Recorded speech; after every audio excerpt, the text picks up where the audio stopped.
Welcome to the Leaders of Lasting Impact podcast. I'm Matt Pohl, your host, and I'm pleased to be joined today by Mitchell Levy. He is a global credibility expert, and we've asked him to come on today and share some of the insights he's gained in working with small and mid-sized businesses. And so great to have you on the show today.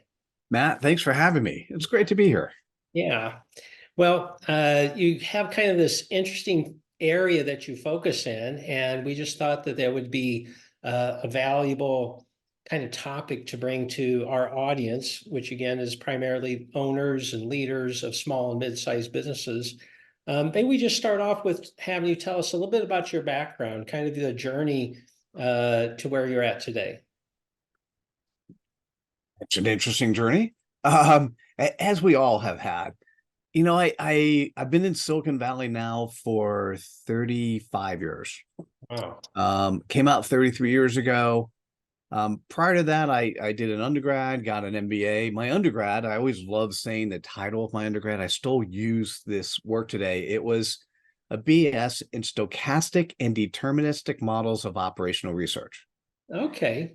So the reason I say that is I'm Yeah. still applying what I learned there, and it means I was taught how to model people and systems and improve them.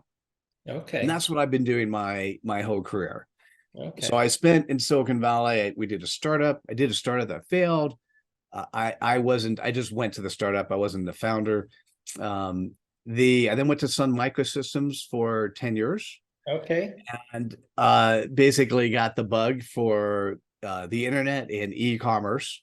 Right. When I started my own consulting business, I was one of those guys during the dot-com days that would go to CEOs and VP of operations inside companies. I say, this is new technology coming. That technology is the internet. And if you don't go there, you will disappear.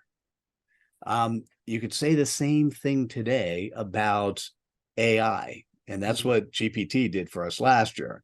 Right. In 1996, Marc Andreessen and Mosaic is what said the internet's real.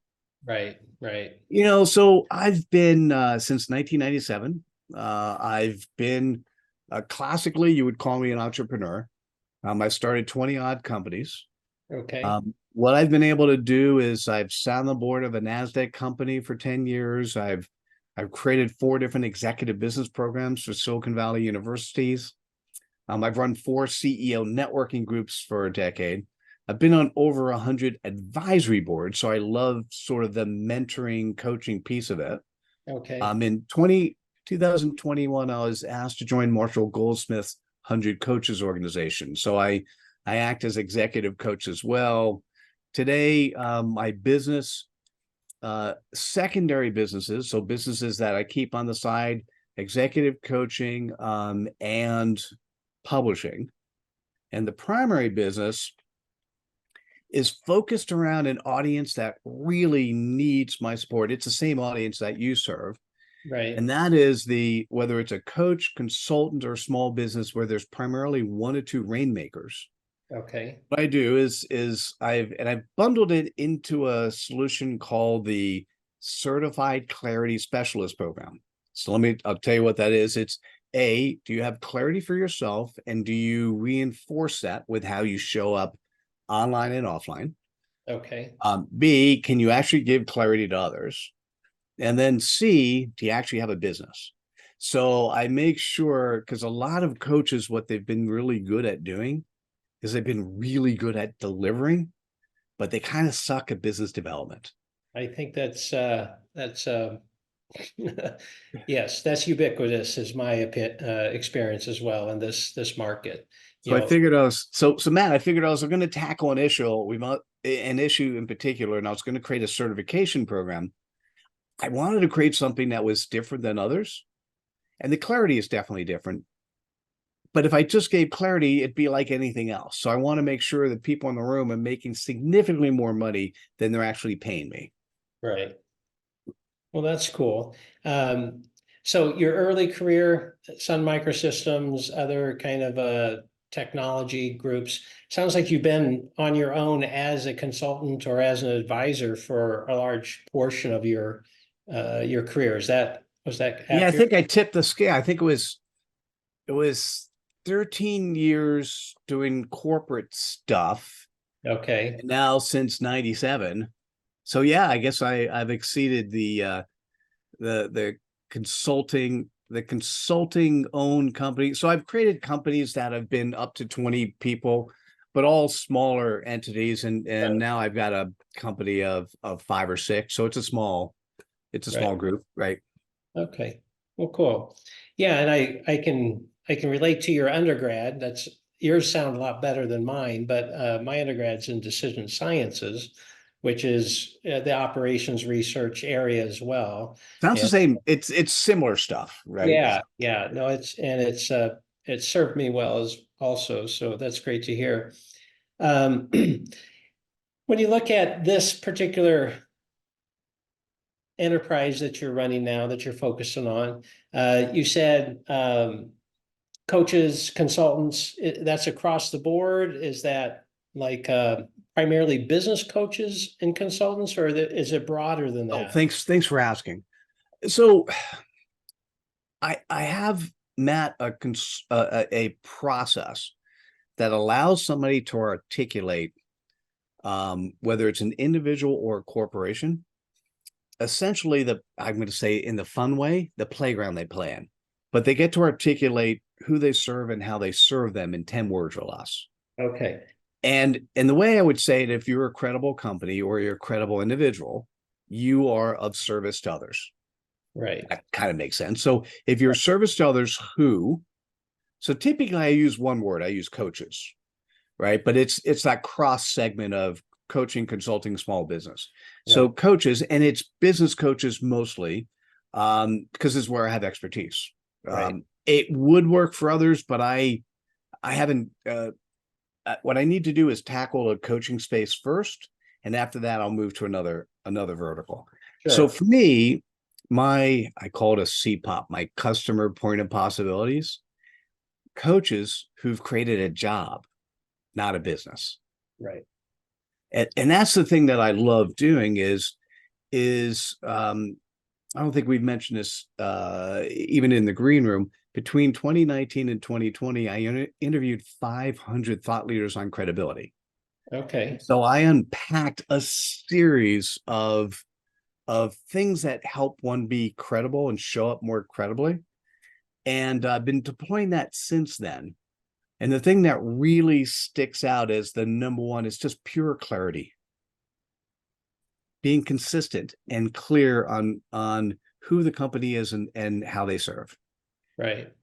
So why is clarity so important in your mind or through your research? How does that help get the message out about what a coach does? So for companies, when we work with corporations, and I've worked with very large companies and also many companies in the SME space. Okay. The biggest problem we have in the world is that humans want to make things complicated. And so we go out of our way to create mission, values, structures, customer avatars, blah, blah, blah. So imagine if you're watching this and you're a business owner, Right. imagine in less than 10 words articulating the playground you play in. Mhm. I mean, just simply as simple as that, because all I'm doing, Matt, I'm giving people a compass. And so what often happens is we hear this new thing out there called AI. Way back when we heard a new thing out there called fax machines or the web, or and the business owners think, oh, how do I use that? And then they go to an expert and they pay for some complicated solution. At the end of the day, we are of service to our customer base. So who is our customer base? Right. And if you could do that in 1, 2, or 3 words, but I like one, that's why I pick coaches. But if you do that in 1 word, and then what is either the pain point that they perceive that they have, or Mhm. what is the pleasure point that they want to reach? Right. And you put that together in less than 10 words, I guarantee to every business owner, if you have that level of clarity, every interaction you have from here on in will be changed. Hmm. When you talk to now within each division, I'll give you an example. Former CMO of IBM is someone I was speaking with. She went to a new firm, less than 2,000 employees, and did the traditional things. You know, the traditional things are, okay, what are the customer avatars, given the different verticals we're in, you know, what are the value added propositions, right? What are the things that we're doing? And there's, like many companies, you know, there's always disconnects between what different verticals are doing and what different functions are doing. This is what you do as in your company, right? Right. And I said, you know, let's do this CPOP exercise. Do you mind if we just did something where we just articulate who's your audience and what is the pain point or pleasure point? And what we and by the way, for someone like her, because she had spent enough time thinking about it, we did that exercise in about 10 minutes. Okay. I gave her a 5-word CPOP, five Okay. words, and she just about fell on the floor. It was kind of fun to watch, by the way. Because what happened is it is too amazingly simple. And then, you know, the next steps are, okay, you've got all these goals and other things you're doing. What if you just said, okay, if this is your CPOP and we focused on marketing, what are the 3 things we should be doing to accomplish that? Okay, of the 5 goals or more we have, what do we need to throw away so we can get down to 3? And if we did that for each vertical, what would we ultimately end up with? Right. And I think, you know, if you're a company of one, and then it becomes very easy.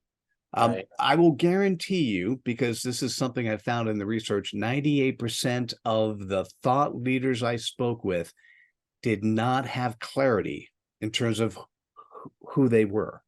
Right. And so subsequently, you go to their website and it's different than their social media, and you talk to them and that's slightly different as well. And having a consistent view, that clarity and consistency Right. helps lead towards credibility. Okay.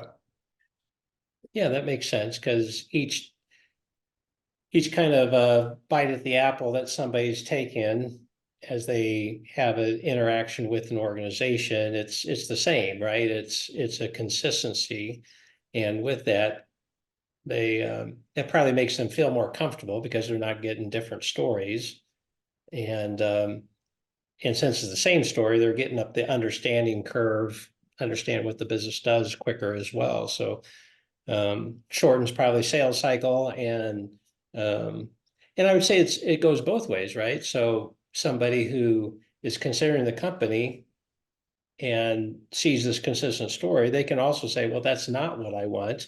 I'll go elsewhere. So The great way to mention that, most or many business owners don't recognize the importance of firing their bad clients. yeah. If you don't let them in the first place, or if they self-select not to be in the first place, you know how lucky you are. And it's we just don't think about that. And now let me just do a little bit of clarification. When you say same story, I want to say something specific. The actual story and how it's deployed, you know, the stories you tell and what it means to somebody who's in finance versus marketing or marcom or production or engineering, right? How they tell the story will be different, but they're telling the story from the construct of the playground that they know the entire company plays in. Okay. So the CPOP is the same. What I often say, what comes after the CPOP is tell me more. Okay. And so the tell me more is very specific to the person, but they're talking from the same playground. And that becomes very obvious to somebody who's paying attention. Okay. Interesting. What kind of launched you into this research and coming up with this this methodology, this focus on credibility and clarity?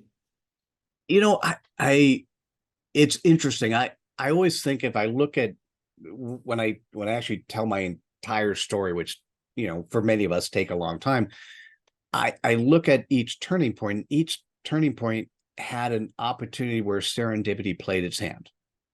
So some people might say God, some people say the universe. We'll just say serendipity, right? And there's a choice to go in one direction or another. And so I was in 2018 towards 2019, I was running 4 book publishing companies. Okay. And we know because of Amazon and what happened. And by the way, 2020 with COVID completely knocked the book publishing business off its heels. Really? In some areas, it did great. Yeah. For hybrids, it knocked it off its heels. Right. Okay.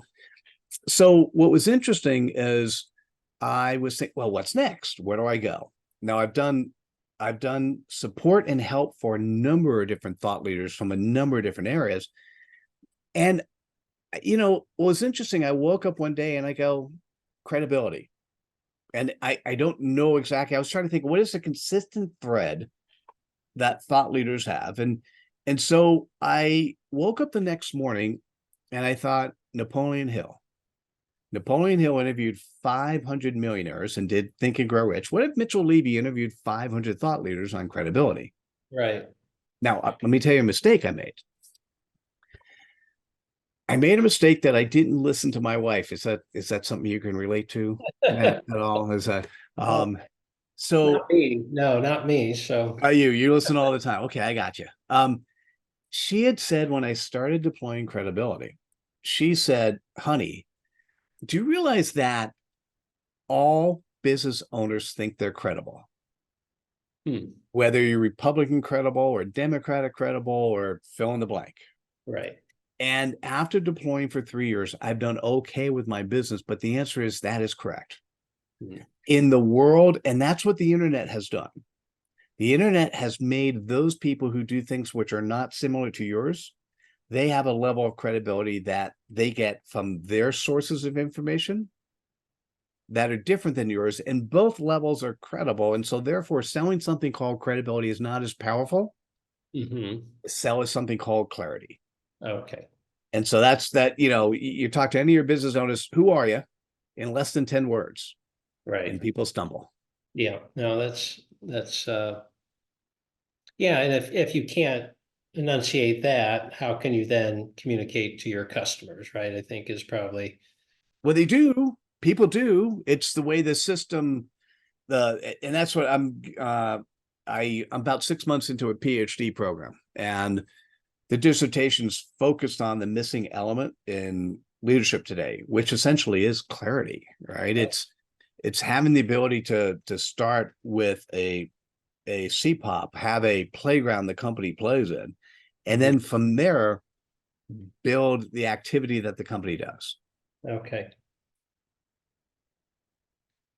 Maybe you could share some examples of businesses that you've worked with creating greater clarity and the impact they've had on them. Because as the name of the podcast implies, we're looking for lasting impact. How do we have positive lasting impact on small and mid-sized businesses? Because we think those kind of organizations play such a vital role in our economy, but also in our society. So what kind of what's an example or two that you could share with us? I want to point out two topics, and I'll give you the examples. Okay. One topic is, for many small businesses, the best thing you could do is build your referral network, build the amount of people who are referring you, whether or not they're past customers, they're referral partners, they're affiliate build people who want to share people with you. Okay. The second, as a business owner with limited resources, where do you spend your energy? Right. So in both cases, companies that I've worked with, when you actually have a CPOP, so I'll share with you the framework. It's the who, and it's the pain point and pleasure point. When you actually have that, and you could say it in 10 words, the ability to refer somebody is just so much easier. Sure. I've got at least 25 companies I could point to where let's focus on the what do I do next? So, business owner, right? You wake up in the morning, what do you do? Or what are you doing this week? Where do you spend your money? Where you're going to outsource? And there's always a marketing du jour. There's always some marketing product or marketing approach. And how do you say yes or no? How do you say yes to this new hire or no to another? How do you say what we talked about, yes to a customer and no? Right. And so what often happens is when people are thinking about the who and the what, they want to go as broad as possible because there's all these marketing cookie cutter approaches. Right. And they think bigger is better. And I'm Right. going to say no. More narrow, more focused is better. Because then people, what will happen, the more narrow you are, like if somebody heard me and they were a consultant, they didn't hear that I work with coaches, consultants, and small businesses, they'll go, Mitchell, your stuff sounds like I could use it at my company. I'm a consulting firm. Or Mitchell, I got a small business, but I have 2 primary rainmakers. Does it work? Yes. Right. So people will opt in if they like who you are and your process. And I probably what I'll say is when people get their CPOP, 90% of the people end up, and some people say I should never say this, but I'll say it. 90% of the people end up forgetting it somewhere between 2 hours and 2 weeks because they don't recognize how simple the world can be. Right. The 10% go, oh my God. So there's a particular single person organization I'm thinking about where when she got her CPOP and she thought what she had to do, all of a sudden you could see her mind rolling and she goes, oh, I need to update my website. I need to update my social media. I got clients I need to fire. There's a client I said no to yesterday. I need to say yes to. It just, what it does, it gives you a compass moving forward. I'm trying to think of some simple examples of companies, for companies with multiple employees in place. Right. It allowed them to look at the current plans and how they were managing people and kind of throw that out and start over and do something really simple. Okay. Right. It allows for many companies, it helps significantly increase engagement.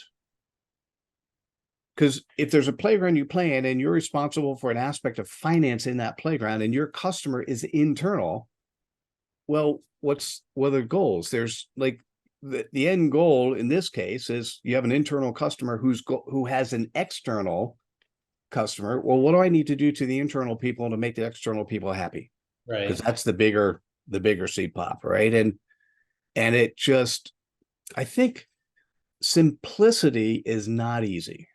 What I'll say to you is Matt, it's really hard. Like for anyone you talk to, without sounding like you have a commercial or you're selling yourself, who is it that you play with? What is it that you do? How do you get people excited? And it's transformational when you go through it. Yeah. No, I could see that. Oh, well, thanks for sharing those stories. If you were sitting down across the coffee table with a small business owner, based on kind of what you're seeing, what you really spent energy on and discovered here in the past few years, is there a word of advice that you could give them?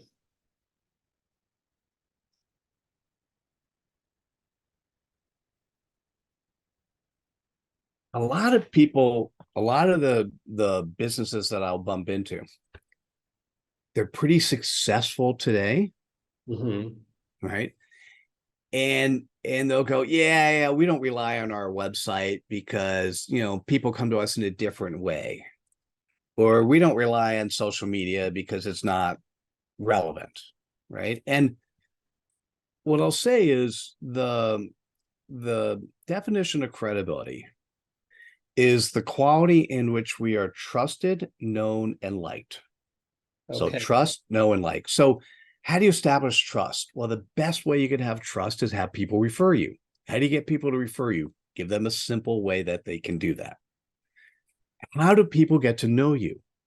Well, the types of stories you tell, the types of feedback, you get it through social proof. Having your customers talk about you is the best way possible. And having your customers, I have probably close to 1,000 customer testimonials, and I have too many, so I don't know what to do with them, right? But having that many testimonials allows it for people to actually see me before they talk to me.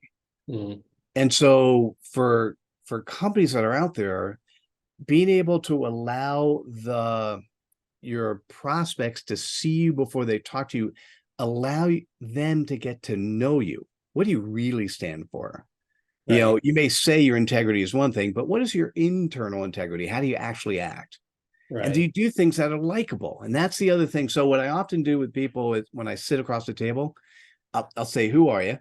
Now, you should be able to do that in seconds. If it takes you 10 minutes, I have a different conversation that I'm going to have with you. But if you do that in seconds, like, "Oh, let me take a look at your website and your social." And if they say, "Oh, yeah, that's not good," I'm going to say, "Let's fix that." Doesn't take a lot of time. You don't have to be the leaders in your website or the leaders in social media, but you have to be good enough to reinforce asynchronously that you're trustworthy and in a way in which people get to know you a little bit better. Okay. And those three again, you said were trust. No. Oh, we know the phrase "know, like, trust." It just, Right. when I did the research, it's not that way. It's trust, know, like. Okay. So, and just as a business guy, let's say somebody accidentally jumps on your website. Right. You've got 5 seconds to build the trust that you do what you say you do. Okay. Once I get the 5 seconds, I'm then going to allocate another 60 seconds to get to know you a little bit better. So I'll poke around. Okay. As I get to know you, I'll build on the trust, but I'll also build on, hey, do I like this firm? Do I like the principles of the firm? Okay. Okay. So you flip that from no like trust to trust, no like. Trust, know, like. Yep. Okay. That's great. Okay, Mitchell, we've had a good conversation today. I really appreciate you being on here. If somebody wants to get a hold of you to learn about this way to get the CPOP, as you call it, the simple description of who they are, who they serve, in a very short and concise phrase that's really forcing them to clarify who they are in the marketplace, what's their role in the world, I would guess. What's the best way for folks to get a hold of you? I think we'd seen each other on LinkedIn, so I'm there. But the best way to reach out to me is through my website. So Okay, it's Mitchell Levy, MITCHELLEVY.com. And from there, you can see the programs that we run. You can connect to me on social. And if you need to book time or interested in booking time on the calendar, you can get directly to the calendar. perfect, perfect. Yeah, that's so great. It's amazing how the online calendar has changed things over the past several years, right? So Yes, it has. anyway, Mitchell, I appreciate you being a guest today, and I appreciate all of our podcast listeners to tuning in. I hope that you've gained something here from Mitchell today, specifically about not just credibility, but clarity are really the two key words that he's brought to us today. So be sure to tune in for our next podcast, and we look forward to seeing you soon. Thanks. Thanks, Matt. Thanks so much. Take care, everyone. Bye.